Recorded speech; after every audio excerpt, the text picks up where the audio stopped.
안녕하십니까, 레피드입니다. 7월 20일이고요. 지금 체코 원전 수주 이후에 좀 계속해서 말이 많은 것 같습니다. 그래서 원전 수주 후에 주가가 이제 오히려 좀 떨어지는 모습이 나오니까 거기에 대한 이제 많은 추측들과 좀 많은 비판들이 나오고 있는데 그 부분을 좀 제가 짚고 넘어가야 될 것 같아서 좀 이렇게 또 영상을 찍게 되었습니다. 자, 일단 뭐 두산 에너빌리티 발표 이후에 2만 5천 원까지 급등을 했다가 지금 떨어졌고요. 이 하락이 이제 왜 나왔는지를 제가 어제 일부분 설명을 드렸습니다. 그래서 옵션에 따른 그런 현물과 연동된 차익 실현 플레이라고 말씀을 드렸고요. 사모펀드발, 그 다음에 외국인 투자자발, 아마 헤지펀드 형태로 좀 그러한 이 움직임이 있었던 것 같다. 그래서 단기 수익을 노리기 위한 노림수 있는 움직임이었던 것 같고, 이미 그들은 체코 원전에 대한 수주 소식을 알고 있었던 것처럼 며칠 전부터 준비를 해왔다라고 어제 영상에서 결론을 내었습니다. 그래서 지금도 이제 보시면은 두산 에너빌리티만 떨어졌다면 뭐 이제 이번에 합병 이슈에 대해서 좀 부정적인 인식 때문에 좀 이 수주에 대한 이 상승이 꺾였다라고 볼 수도 있겠지만 사실 그렇지 않습니다. 지금 합병 이슈로 꺾였다라고 보기에는 한전 기술이라든지 한전 KPS라든지 모든 관련 이제 종목들 하다못해 이제 대우건설도 마찬가지 같은 그림의 차트 형태를 그리고 있습니다. 그렇기 때문에 이번 이제 합병 이슈와는 좀 별개로 원자력 테마가 이제 그 노림수 있는 그런 플레이로 좀 당했다라고 보시면 될 것 같고요. 이러한 노림수가 이제는 뭐 단기적인 수익을 얻고 빠졌기 때문에 당장 이제 다음 주부터는 뭐 추가적인 하락이 그렇게 크게 나오진 않을 것 같습니다. 그래서 오히려 저는 반등이 나올 수 있을 거라고 보고 있고 그 반등 가격이 우상향을 할 거라고 좀 예측을 하고 있습니다. 자, 그래서 일단 오늘은 이제 이 부정적인 이슈 중에 이제는 뭐 덤핑 가격이다, 웨이싱하우스에 대한 그런 소송전을 해결해야 된다, 이런 이제 두 가지를 먼저 제시를 했더라고요. 그래서 덤핑에 대한 이 이슈는 사실 어제도 말씀드렸다시피 이미 이제 한 기당 12조 원에 달하는 수주 금액이기 때문에 우리가 기존에 UAE 건설 가격은 한 기당 5조였고요. 신한울 3, 4호기 가격은 5.5조 수준입니다. 그래서 사실상 지금 1400메가와트급 한 개를 건설하는데 많아도 이제 6조 정도 들어간다. 그래서 체코 입장에서는 이제 유럽이기도 하고 유통에 대한 이런 가격까지 좀 쳐서 한 7조 정도로 이제 잡았었습니다. 그래서 7조 정도로 한 4개 해서 30조 규모의 사업 규모다라고 이제 예측이 되었는데요. 당연히 프랑스는 한 60조 정도 잡았었겠죠. 근데 지금 우리나라가 한 기당 12조 원에 따낸 겁니다. 그래서 한 개당 5조 원 이상의 그런 금액이 남는 것이기 때문에 사실 우리가 걱정하는, 우려하는 그런 덤핑 가격은 아니다라고 말씀을 좀 드리고 싶고, 뭐 이제 여러 현지 혜택을 주기 위해서 돈을 좀 많이 써야 될 수도 있겠지만 사실 뭐 이미 체코 내에 있는 두산 스코다 파워라든지 그런 이제 공급망을 형성하기 위한 기업들이 많이 진출해 있습니다.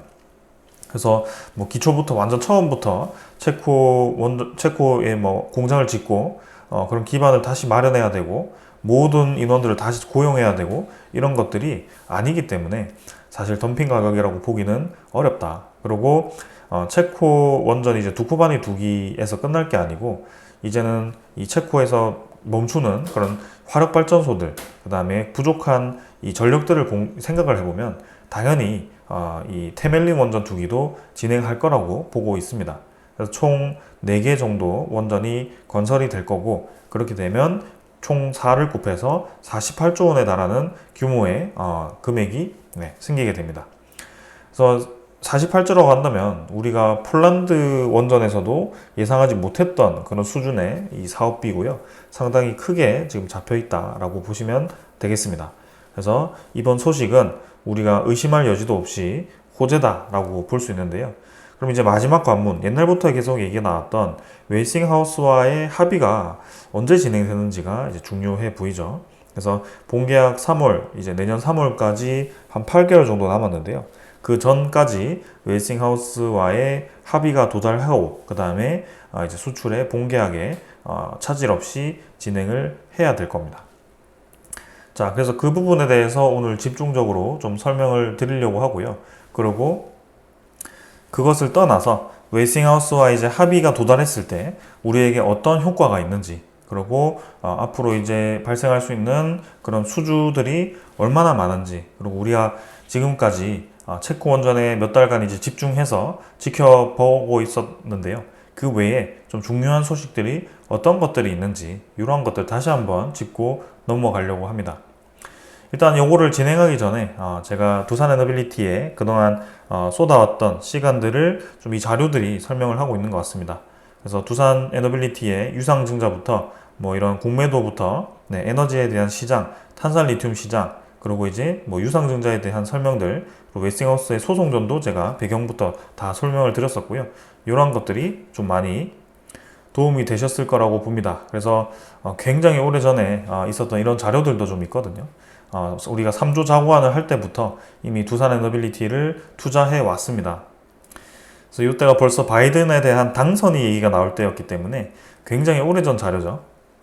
이 자료를 설명드릴 때부터 지금까지 같이 투자를 했던 분이 있었는지 지금도 있는지는 잘 모르겠습니다. 그러나 그때도 유상증자에 대한 설명을 굉장히 자세하게 드렸고 그 이후에 이제 지금까지 왔습니다. 그래서 유상증자도 결국에는 참여함으로써 뭐 그때 당시에는 주가가 급락해서 당연히 비친화적인 주주 정책이었지만 결론적으로는 유상증자에 대한 이 신주 가격이 지금 입장에서는 낮은 쪽에 속하게 됩니다. 그래서 아주 크게 보았다면, 길게 보았다면 이득을 볼 수 있는 그런 자리까지는 왔다라고 생각을 하고요. 그렇다고 유상증자가 무조건 주주에게 좋다, 두산 에너빌리티가 잘했다 이렇게 얘기를 하는 것은 아닙니다. 그래서 제가 말씀드린 것은 이러한 이슈들이 우리의 이 장기적인 투자에 있어서 큰 걸림돌이 될 만한 아주 치명적인 사건은 아니다, 이렇게 좀 말씀드리고 싶습니다.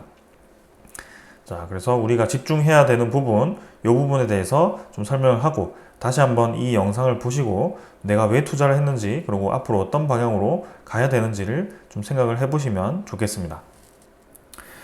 자, 먼저 보시면 이제 웨스팅하우스에 대한 그런 이제 지재권에 대한 소송전이 진행 중이었습니다. 근데 2023년 9월에 미국 법원에서 핵심 쟁점 지재권 판단 유보를 하면서 이제 웨스팅하우스가 개인으로 이제 개인 기업으로서 우리나라의 정부 차원의 수출을 막을 권리가 없다라고 소송을 각하를 하였습니다. 그래서 한미 정부 간의 협상이 실마리가 되어야 한다라고 얘기를 했고, 그때 이제 9월 18일에 이런 소송 각하가 나왔고요. 그 뒤에 웨스팅하우스가 항소를 제기했지만 아직까지 별다른 소식 없이 진행 중입니다. 그래서 지금 이제 체코 원전에 대한 우선 협상자 선정 소식 이후에도 웨스팅하우스가 지금 공식적인 입장을 내놓지 않고 있다라고 보시면 될 것 같고요. 이전처럼 강경 대응을 했다면 지금 벌써 이제 언론상에 우리의 합의 없이는 체코 원전에 대한 협상자 선정은 불합리하다라는 것을 얘기를 했을 거고, 그리고 거기에 따라서 웨스팅하우스에 좀 유리한 이 입장을 계속해서 표명을 했을 겁니다. 근데 지금은 그러한 상황은 아니다라는 것이 보여지죠. 그래서 지금 미국 법원이 항소에 대해서도 판결을 하지 않는 이유가 정부 간의 협상이 필요하다라는 것을 암묵적으로 제시를 하는 것 같고요. 이미 계속해서 에너지부라든지 미국의 산업장관도 마찬가지 이런 식의 이 뉘앙스를 풍겼습니다. 그래서 그 내용과 함께 지금 이제 어제 산업부 장관이 체코 원전에 대한 이 발표를 하면서 구부 농선을 넘었다. 90% 이상의 지금 이제 본계약 체결까지 갔다. 근데 웨스팅하우스 지재권 문제를 풀어야 된다라고 얘기를 했습니다. 근데 내용을 보시면 웨스팅하우스가 항소를 하면서 지재권 분쟁이 아직 진행 중이지만 웨스팅하우스와 이제 지금 마지막 조율 단계에 있다 라고 알고 있다라고 했습니다. 그래서 한국과 미국 정부 차원에서 원자력 협력 체계를 구축하는 부분은 상당히 순조롭게 잘 진행되고 있고 조만간 결과물에 대해서 공식적으로 알려드릴 기회가 있을 것이다 라고 얘기를 했습니다. 그래서 이 산업부 장관이 체코 원전 수주를 하기 전에도 팀 코로스라는 이제 얘기를 하면서 체코 원전에 대한 그런 의지를 내비쳤었는데요. 그 팀 코러스라는 것이 한국 이 K 컨소시엄을 얘기하는 게 아닙니다. 한국과 미국의 협력을 얘기하는 팀을 암시했던 것이고요. 지금 이제 그러한 결과가 곧 나올 거라는 이 암시를 또 한 번 하는 것입니다. 그래서 마지막 조율 단계에 있고 원자력 협력을 할 수밖에 없는 상황이다라는 것을 강조를 한 것입니다. 자, 그래서 이제 이 7월에 며칠 전이었죠. 한 일주일 전이었나? 미국에 이제 한국에 원전을 역수출한다라는 얘기가 있었죠. 그래서 두산 에너빌리티가 웨스팅하우스와 협력을 타진할 것이다라는 얘기였는데요. 웨스팅하우스 내부의 소식에 정통한 한 관계자가 최근 한국과 미국 정부가 웨스팅하우스의 시공 능력 부족으로 미국에서 추진 중인 원전 공사를 한국 기업에 넘기는 방안을 협력 중이다 라고 알고 있다고 했습니다. 우리가 계속 제기했던 것이죠. 웨스팅하우스 자체는 지금 이제 기술력을 가지고 있을지 모릅니다. 네, 지재권을 가지고 있을지 모르겠지만 이미 시공을 하지 않은 지 수십 년이 되었습니다. 그러니까 시공을 안 하던 이 기업이 갑작스럽게 시공을 하기도 어렵고요. 그리고 생전 이제 웨스팅하우스와 협력하지 않았던 그런 기업들과 갑작스럽게 본인의 원자로를 만들어라, 그 다음에 이런 프로젝트를 진행해라, 이러한 것들이 순조롭게 진행될 수가 없습니다. 그리고 웨스팅하우스 자체가 지금 이제 모 회사가 펀드죠. 네, 사모펀드의 그런 이 구성이기 때문에 사실 그 사모펀드는 이 웨스팅하우스의 기술이 어떻고 저떻고가 중요하지 않습니다. 결국에는 내가 웨스팅하우스에 투자를 했고 이 웨스팅하우스의 몸값을 불려서 빨리 팔아 넘기는 게 이 사모펀드에서는 이 선택입니다. 돈을 벌기 위한 투자였던 것이죠. 그래서 지금 당장에서야 웨스팅하우스의 몸값을 가장 높일 수 있는 방법이 수주를 많이 해놓고 지금 이제 그 일감을 같이 협력해서 풀어나가거나 아니면 그 일감을 가진 채로 다른 기업에다가 혹은 국가에다가 매각을 하는 방법이 지금 될 수가 있습니다. 그래서 그러한 부분들이 이제 언지가 좀 나왔었고요. 지금 웨스팅하우스의 시공 능력은 당연히 없다라고 보는 게 맞습니다. 당연히 지금 이 우방국 입장에서는 한국이 가장 좋은 파트너로 계속 눈여겨지는 그런 상황입니다. 그래서 웨스팅하우스는 미국 조지아주의 보글원전 3, 4호기와 사우스 캐롤라이나주의 썸머 원전 2, 3호기를 건설 중인데 보글원전은 올해 준공 예정이지만 썸머 원전은 수차례 지연된 끝에 중단이 된 상태라고 합니다. 그래서 보글원전도 계속 애먹었죠. 상업운전 지금 3호기는 들어갔지만 4호기도 아직까지도 그 완벽하게 끝나지가 않았습니다. 그래서 계속해서 멈추고 다시 정비하고 멈추고 정비하고 하면서 수년이 지금 지연이 된 상황이고 그러한 상황 속에 웨스팅하우스의 이런 건설 능력이 굉장히 부정적으로 인식이 되고 있습니다. 그리고 썸머 원전 자체는 이제 중단이 된 상태로 아예 이제 진행이 되지 않고 있는 상황인데요.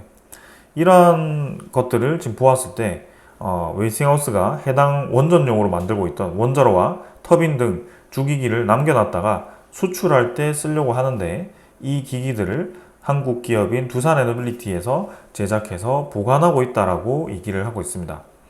그래서 썸머 원전에 들어가는 이 기기들이 지금 두산 에너빌리티에 보관 중이다라고 얘기가 나오고 있고요.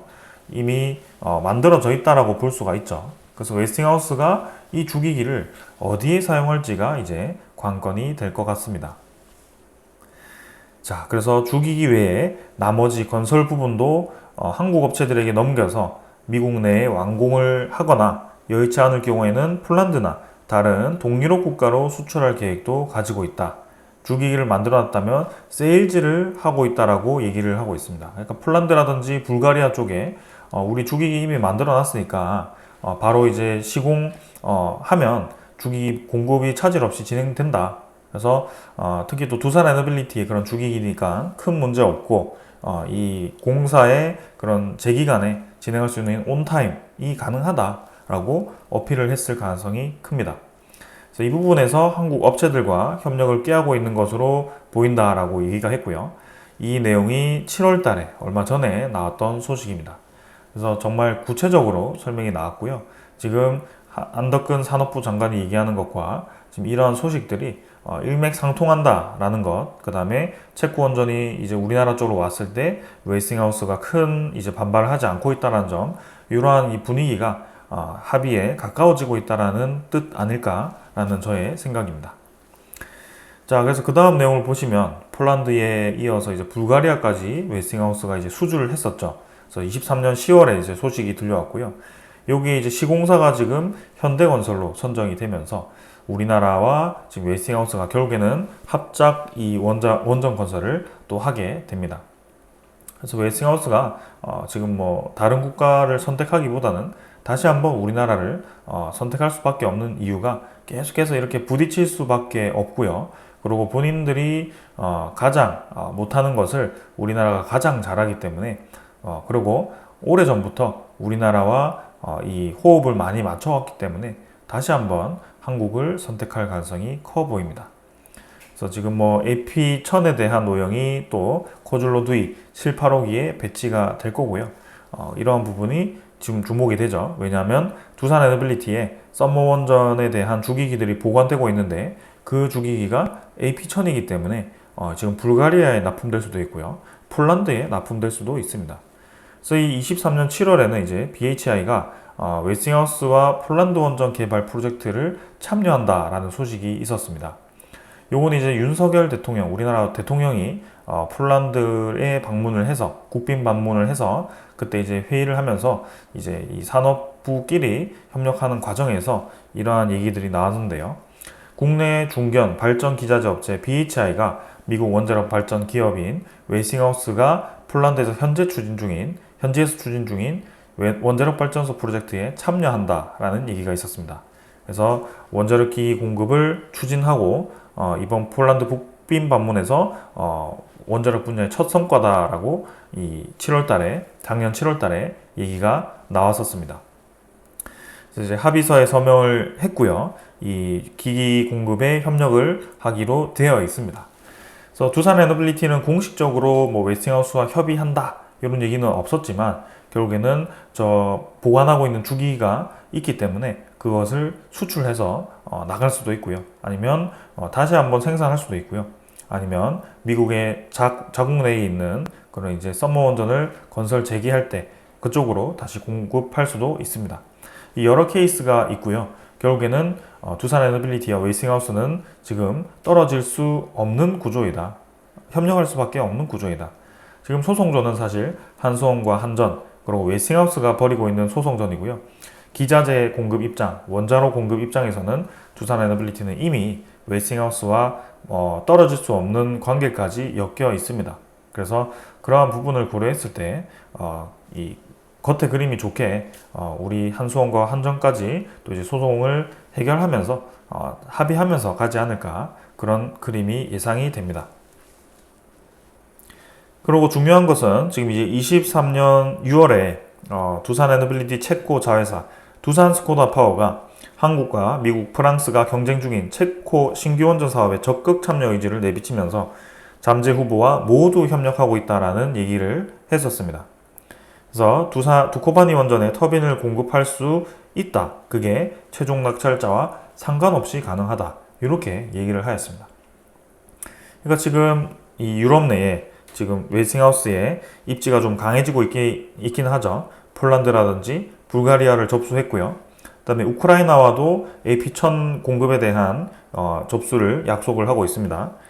그리고 우리나라 같은 경우는 지금 이제 체코 원전, 폴란드 민간 원전을 지금 이제 따낸 상황이고요. 사실상 웨스팅하우스와 우리나라가 협력을 한다면 우리나라는 우리나라가 딴 부분에 대해서 로열티를 지급할 수 있지만 그 자체로는 손해를 보는 것 같지만 이미 웨스팅하우스가 따낸 이러한 부분들, 그죠? 폴란드라든지 불가리아 이러한 원전들로부터 우리나라 이 기자재 공급업체, 원자로 제작업체, 그다음에 건설업체들이 많은 수혜를 볼 수 있다는 것을 알 수가 있습니다. 특히나 이 체코 자회사 두산 스코다 파워 같은 경우는 체코만을 위한 기업이 아닙니다. 유럽의 전초 기지다. 두산 에너빌리티의 터빈 생산의 전초 기지다라고 보셔도 될 것 같고요. 지금 이제 두산 회장이 체코 이 수주를 염두에 두고 지금 이제 수천억 원을 투입해서 두산 스코다 파워에 공장을 증설하겠다, 무탄소 에너지에 대한 이 기술력을 키우겠다라고 공언을 했었죠. 그래서 그러한 부분들을 보았을 때 여기서 찍어서 폴란드라든지 불가리아라든지 이런 이 여러 곳에 수출이 가능하게 됩니다. 그러니까 웨스팅하우스와의 합의하는 것만으로 이미 체코 정부도 만족시킬 수 있고 우리나라 기업들도 진출할 수 있고 서로 윈윈윈 하는 그런 구조가 만들어질 수 있습니다. 그래서 이번에 체코의 우선 협상자 대상자 선정에 있어서 이 웨스팅하우스와의 합의 가능성을 제시했을 거라고 저는 생각이 들고요. 그게 지금 겉면으로는 나오지 않고 있지만 최종 조율 중이다라고 얘기를 할 정도면 상당히 진척이 있었다라고 저는 보고 있습니다. 그래서 웨스팅하우스와 이제 합의 소식이 크게 멀지 않았다라고 저는 보고 있고 그 부분을 좀 잘 해결해서 진행하였으면 좋겠습니다. 그래서 이 그림은 두산 에너빌리티가 전 세계에 공급한 이 원자로 모델이고요. 특히 AP1000에 대한 모델을 많이 공급한 것을 알 수가 있습니다. 그래서 여기도 다 AP1000이고요. 그래서 사실상 웨스팅하우스의 거의 마지막 프로젝트까지 두산 에너빌리티가 책임지고 주기기를 생산했었고 그 마지막 프로젝트가 썸머 원전이 지금 되고 있는데 그 부분이 지금 진행이 되지 않으면서 주기기를 보관하고 있는데요. 결국에는 그 부분이 이제 웨스팅하우스가 다시 한번 두산 에너빌리티를 선택할 수밖에 없는 이유가 될 것이다. 그리고 합의가 되면서 이제 우리나라도 원전 수출에 숨통이 트일 거고 그 대표적인 국가 중에 하나가 또 사우디가 될 수가 있고요. 중동 국가에서도 우리나라가 마음 놓고 세일즈를 할 수 있는 좋은 상황이 만들어질 겁니다. 자, 그리고 이 미국 정부 차원에서 또 이제 웨스팅하우스와 우리나라의 분쟁을 해결해야 되는 이유 중에 하나가 지금 24년 2월 기준으로 나온 얘기인데요. 한국과 미국이 다투는 사이에 러시아와 중국이 원전 시장을 쓸고 있다라는 얘기가 나왔었습니다. 그래서 러시아와 중국이 세계 원전 시장의 70% 이상의 장악을 했다. 그래서 원천 기술 법적 분쟁을 벌이는 동안 지금 이렇게 수출 경쟁에서 뒤처지고 있다라는 얘기가 나오고 있는데요. 지금 이제 23년 7월 기준 세계에서 건설 중인 원전 58기 중에 러시아와 중국이 공급하고 있는 원전이 43기이고 전체 74.2%를 차지했다고 합니다. 그래서 지금 그 중에 24기로 러시아가 높았고 중국이 19기로 이렇게 비중을 차지를 했습니다. 중국 19기 전체를 이제 자국에 공급하고 있고 나머지 이제 러시아는 해외 수출에 집중하고 있고요. 튀르키예, 이집트, 방글라데시, 슬로바키아, 인도, 그다음에 중국 이렇게 되어 있습니다. 그러니까 뭐 이 시장 자체는 사실 유럽 시장이라든지 미국 시장이라든지 뭐 이러한 시장은 아니죠. 근데 그 동안 이제 이런 나머지 국가들이 좀 러시아를 선택하고 중국을 선택하고 있더라. 그래서 우리나라 입장에서는 이제 새로운 시장, 유럽 시장이 열리는 차원에서 유럽은 지금 중국과 러시아를 배제하고 있고요. 웨스팅하우스와 이제 합의를 하는 순간 프랑스 EDF보다 훨씬 더 큰 외교력을 얻는 것이고, 그리고 가격 자체가 우리나라가 낮기 때문에 상당히 큰 메리트가 있을 거라고 보고 있습니다. 그래서 앞으로 추후 수주할 수 있는 원전들이 상당히 많은 것으로 예상이 되고 있고, 그 체코 원전 수주 자체가 그만큼의 파급력이 있을 것이다. 이렇게 분석을 하고 있습니다. 자, 그리고 지금 이제 사우디 원전에 대해서 아까 말씀을 드렸는데요. 24년 7월 기준입니다. 지금 우리나라에 사우디가 지금 인사들이 와서 우리나라의 원자력 기술을 배우고 있습니다. 한국과 사우디는 중요한 협력 국가이다. 사우디가 도입 추진하고 있는 대형 원전을 비롯해서 소형 모듈 원전, 초소형 원전 분야에서 양국 협력을 위한 역할을 하고 싶다라고 이제 이렇게 킹파드 석유광물대 기계공학과 지도교수와 학생들이 얘기를 했다라고 합니다. 이 사우디에서 명문대라고 하고요. 그리고 이 사우디는 원자력을 미래 에너지원으로 보고 있고, 지금은 이제 원자력 관련 시설이 없어서 병원 내 방사선 활용 등에 쓰이는 정도이지만 대형 원전이나 SMR 도입에 고심을 하고 있다고 합니다. 석유 자원이 한계가 있고 탄소 중립을 위한 역할로 재생에너지의 중요성이 커지면서 핵심 재생에너지원으로 이 원자력 에너지를 보고 있다라고 합니다. 그래서 사우디가 원전을 도입하면 한국과 협력할 가능성이 높은데요. 그 이유 중에 하나가 2015년부터 이미 사우디와 우리나라는 스마트 100이라는 이 SMR에 대한 중소형 원자로를 설계를 공동으로 진행했습니다. 그래서 많이 긴밀하게 협력을 했고 두산 에너빌리티가 이 스마트 100을 생산을 담당하게 될 겁니다. 그래서 양국 스마트 100 건설 전에 설계 사업에 양국 협력으로 결실을 이뤄냈고 표준 설계 인가를 앞두고 있습니다. 그래서 지금 사우디가 원전 발주를 내면 우리나라로 올 가능성이 높고 최근에 우리나라로 이 학생들과 교수진을 보내면서 원자력에 대한 기술을 다시 배우기 시작한다라는 것은 큰 의의가 있을 거다라고 생각이 됩니다. 그래서 지금 이제 바이든 정부에서 사우디와 이제 그런 핵 합의에 대한 그런 결정을 준비를 하고 있고요. 사우디가 이제 핵 합의에 도달하는 순간 원자력에 대한 사업자를 선정을 할 텐데 중국보다는 우리나라로 선택을 할 가능성이 커 보입니다. 그 두산 에너빌리티가 지금 이제 두산 스코다 파워는 체코에 있죠. 전초 기지가 체코에 있습니다. 생산 기지가. 근데 사우디 쪽, 중동 쪽에도 전초 기지를 짓고 있습니다. 그래서 지난해 12월에 사우디 산업광물자원부 장관이 두산 에너빌리티 차원 공장을 12월에 방문을 했었고요. 주 단조 공장 등을 시찰을 했습니다. 그래서 12월 14일에 두산 에너빌리티 본사인 경남 창원 공장의 생산 현장을 살피고 사우디 최대 규모 투아이크 주단조 공장 공정 현황, 향후 공장에서 제작할 제품에 대한 설명을 듣는 등 한국에서 진행 중인 산업 시찰 목적으로 방문을 했다라고 합니다. 그래서 지금 두산 에너빌리티는 2022년에 사우디아라비아의 1조 원 규모의 주단조 공장 EPC 건설 계약을 체결했고 25년 준공을 목표로 사우디 최대 규모의 투아이크 주단조 공장을 건설하고 있다라고 했죠.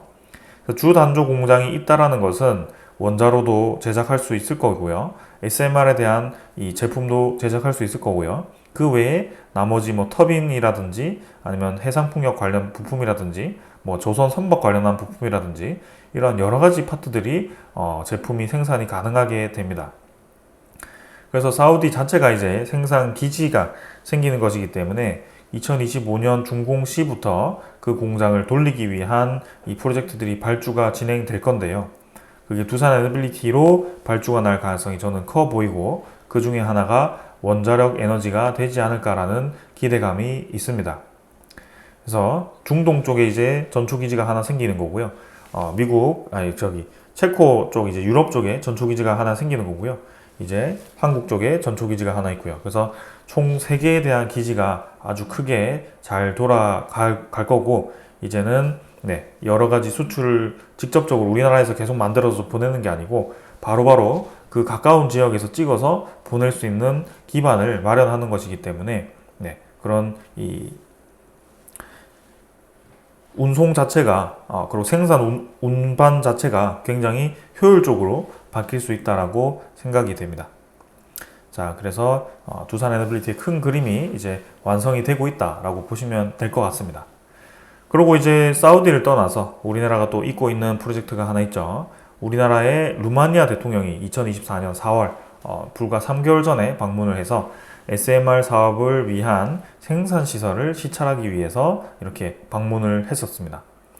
그래서 도세슈티 지역에 위치한 폐쇄된 석탄 화력 발전소 부지에 총 462MW 규모의 SMR 발전소 건설을 추진하고 있고 여기에 뉴스케일 파워 77MW급 SMR이 6개가 들어갈 거죠. 그래서 두산 에너빌리티가 그 주기기를 수주를 할 겁니다.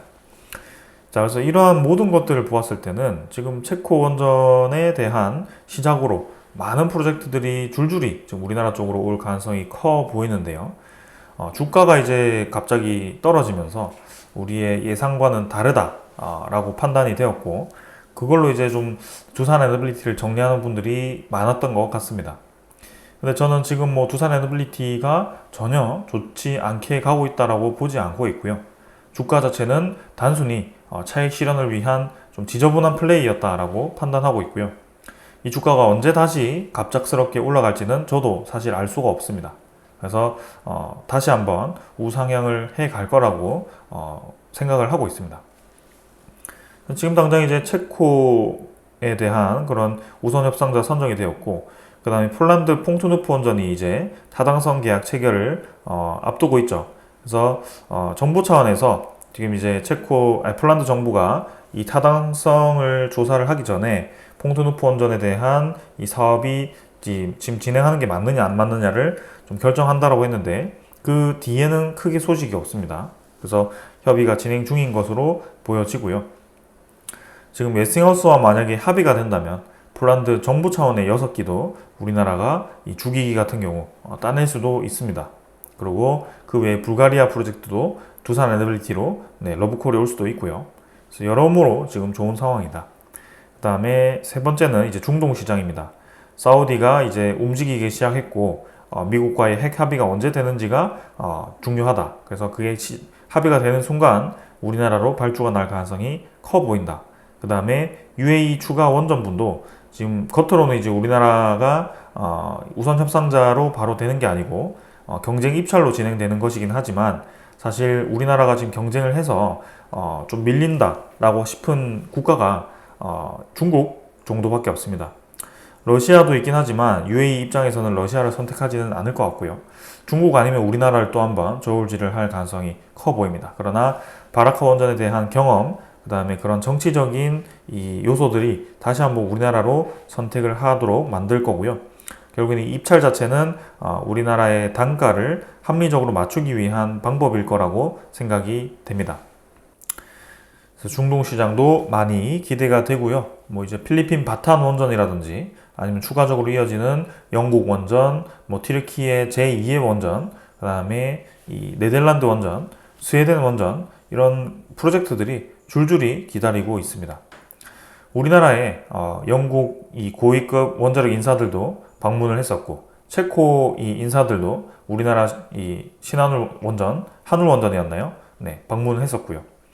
이 루마니아도 지금 대통령이 두산 에너빌리티를 방문했었고, 지금 사우디 장관도 두산 에너빌리티를 방문했었고, 지금 뭐 계속해서 관심을 많이 가지고 있습니다. 이러한 모든 이슈들을 단 이 이틀 만에 주가로 판단하기는 저는 어렵다라고 생각이 들고요. 사실상 웨스팅하우스 합의가 진행되는 순간 우리나라의 시장 파이, 특히 기자재 기업 입장에서의 시장 파이는 엄청나게 확대될 거라고 생각이 됩니다. 지금은 대형 원전에 대한 얘기만 한 거고요. 소형 모듈 원전도 지금 국가적인 지원을 받아서 이미 바이든이 서명을 했거든요. 그래서 곧 스탠더드 파워라든지 뭐 그 이외의 이 기업들이 뉴스케일 파워의 SMR을 계약을 할 거라고 저는 확신을 하고 있습니다. 뭐 간밤에 이제 뉴스케일 파워에 대한 주가가 계속해서 급락을 하고 있긴 하지만, 사실상 이 주가 자체는 큰 의미가 없을 거라고 봅니다.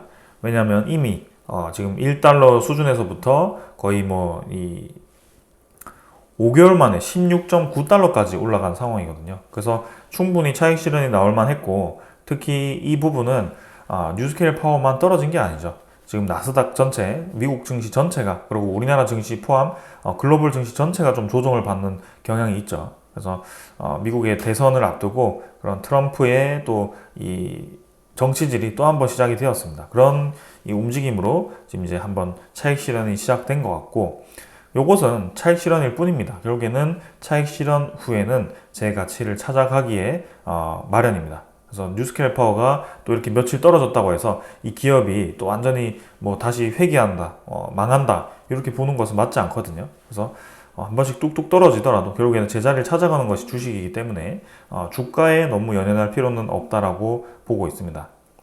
그래서 여러 프로젝트를 감안을 했을 때 우리나라 국내 해상풍력도 이제 해상풍력 특별법이 지금 뭐 통과가 언제 될지 모르겠지만, 결국에는 그 해상풍력에 대한 추진들이 본격화되고, 그 다음에 LNG에 대한 시장이 커지고 수소에 대한 시장이 커졌을 때 두산 에너빌리티는 계속해서 매출이 증가하고, 그리고 거기에 따른 익률이 증가하는 기업으로 성장을 할 거라고 생각이 됩니다. 자, 그래서 오늘은 웨스팅하우스의 분쟁이 어떻게 진행될 거고, 분쟁이 해결되는 순간 우리나라에 어떤 이득이 있고, 그리고 우리가 지금까지 까먹고 있던 이러한 주요 이벤트들을 기억을 하면서 다시 한번 마음을 추스르자는 점에서 좀 이렇게 영상을 만들어 봤습니다. 그래서 사실상 우리나라 지금 뭐 정치적으로 좀 많이 대립하고 있긴 하지만, 지금 우리나라도 신규 원전 대형 3기와 소형 모듈 원전 1기를 이미 11차 전력수급기본계획 초안으로 내세운 상황이거든요. 그 뒤에 이제 어떻게 수정되고 있는지는 아직 나오지 않았고요. 뭐 이제 체코 원전 수주를 보았다면 그 반대하는 이 입장들도 이제는 좀 세계적인 추세에 반한다라는 이런 좀 창피한 얘기들은 하지 않았으면 좋겠습니다. 그래서 적어도 뭐 R200이 아니라 재생에너지가 확대된다는 것은 세계적인 추세가 맞습니다. 그러나 재생에너지 100%를 만들기 위해서 탈원전을 한다는 것은 세계적인 추세가 아닙니다. 그리고 기저에너지원 없이 재생에너지만 늘리는 것도 세계적인 추세가 아니고, 그렇게 많이 급격하게 늘렸을 때 재생에너지에 대한 비용 감당과 재생에너지에 대한 공백, 그리고 간헐적인 그런 출력들을 어떻게 해결할 것인지를 대안을 내세우면서 그런 얘기를 하면 좋겠습니다. 그래서 전체적으로는 우리의 페이스대로 잘 진행이 되고 있기 때문에 여러분들 계속해서 걱정하고 계시는 것 같은데 큰 걱정하지 않으셔도 될 것 같습니다. 자, 그래서 오늘 여기까지 하고요. 다음 영상은 두산 에너빌리티 홈페이지에 가보시면 두산 에너빌리티 합병 이슈에 대해서 좀 이제 설명을 하는 자료가 있더라고요. 그걸 한번 같이 좀 보면서 다시 한번 얘기를 드리려고 합니다. 저는 이제 합병을 옹호하지 않습니다. 공식적으로 말씀드릴게요. 저는 합병 별로 좋게 생각하지 않았습니다. 근데 이제 제가 합병을 가정하고 거기에 대해서 대응하는 차원에서 우리가 최선의 방법으로 이것을 접근했을 때 주가가 소각되었을 때에 대한 가치 재반영과 그 다음에 이 재무에 대한 개선, 이러한 부분을 좀 강조를 드렸던 점이 제가 이제 합병을 옹호한다라고 이제 판단을 하시는 것 같습니다. 근데 저는 그렇지는 않고요. 일단은 그 자료를 다시 보면서 요 회사가 어떤 입장이고 우리는 어떠한 입장인지 그런 것들을 좀 다시 살펴보고, 그리고 아직까지도 매수 청구권에 대한 행사와 그런 이제 이 일정들이 좀 헷갈리는 분들이 많은 것 같습니다. 그 부분을 정리를 해보도록 하겠습니다. 그때 많은 부분을 좀 설명드릴 거고 오늘은 여기까지 하고 마무리하겠습니다. 감사합니다.